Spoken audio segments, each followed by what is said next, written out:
Welcome, fellow native planters. Do you find yourself wondering about ways to make your garden and yard not just beautiful, but also a haven for wildlife, in addition to the things you're doing now? Well, today, I want you to explore a transformative landscaping concept with me. It's creating soft landings under your trees. This is way beyond that little mulch ring you've got going on. This eco-friendly, beneficial practice not only enhances the aesthetics of your yard, but it does play a crucial role in supporting local ecosystems. So let's dive in.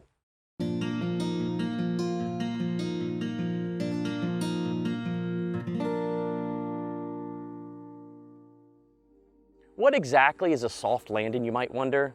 It's the intentional planting of native species beneath tree canopies, creating a layered natural habitat. These plantings provide food, shelter, and breeding grounds for beneficial insects and other wildlife, all while requiring minimal maintenance from you once they're established. Let's start with your trees. Keystone species like oaks, cherries, and willows, they can be the stars of the show. These trees are powerhouses in your local ecosystem, supporting hundreds of insect species, which in turn feed birds, mammals, and other creatures. By adding soft landings around these trees, you're just amplifying their ecological impact. Oaks host hundreds of caterpillars that birds use to feed their young almost exclusively. And these caterpillars, in many cases, they require time on and in the forest floor. If we only have mowed, compacted turf grass under these trees, there's little likelihood that they survive. Now, it is important to note, soft landings are ideal for all of your native trees, not just your oaks.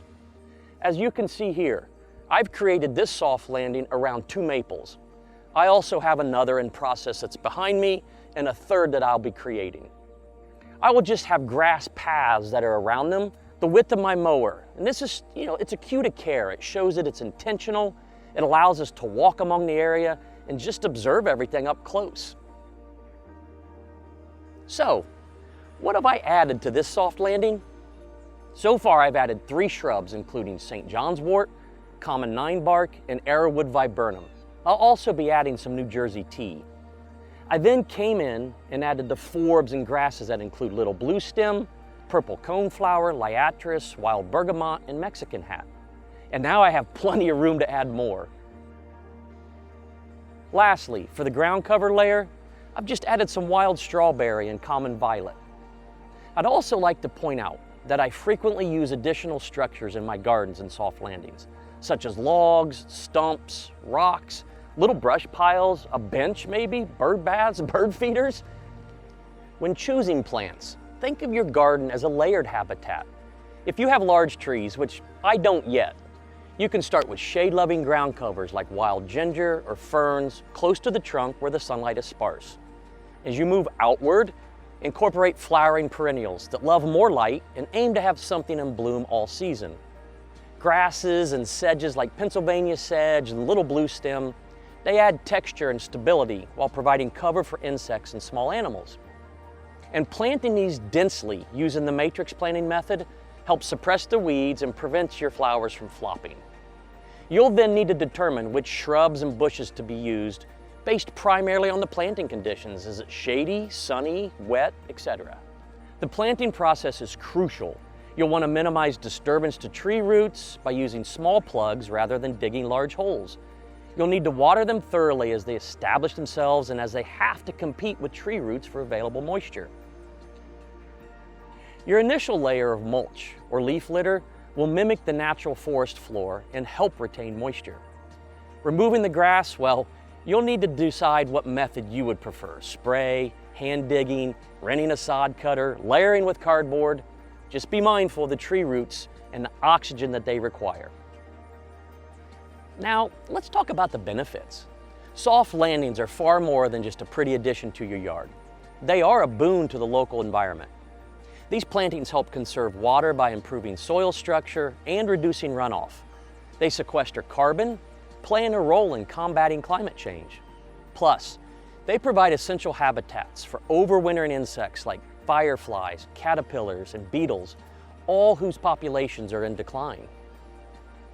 Your soft landing also becomes a haven for pollinators like bees and butterflies.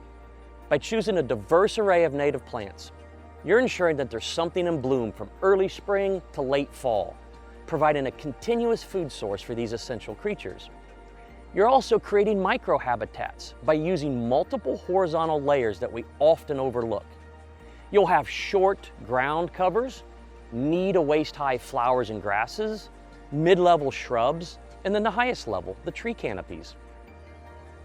And you'll be surprised at how many birds, with the safety of the trees, will come to visit, and they absolutely love the shrub layer for nesting and foraging. One of the joys of soft landings is watching your garden change with the seasons. In spring, you'll see early blooms that support emerging pollinators.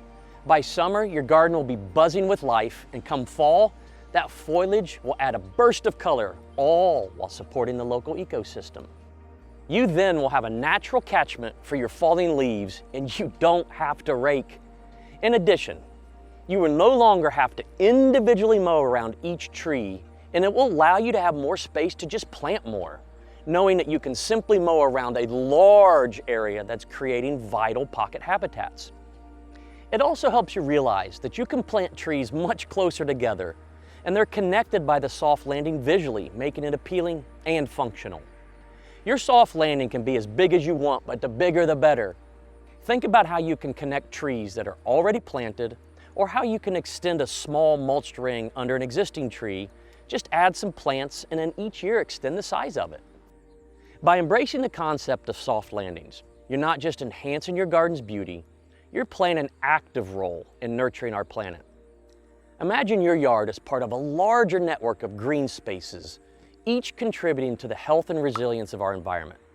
I'm Patrick, and together we can make a difference, one soft landing at a time. Let's go native.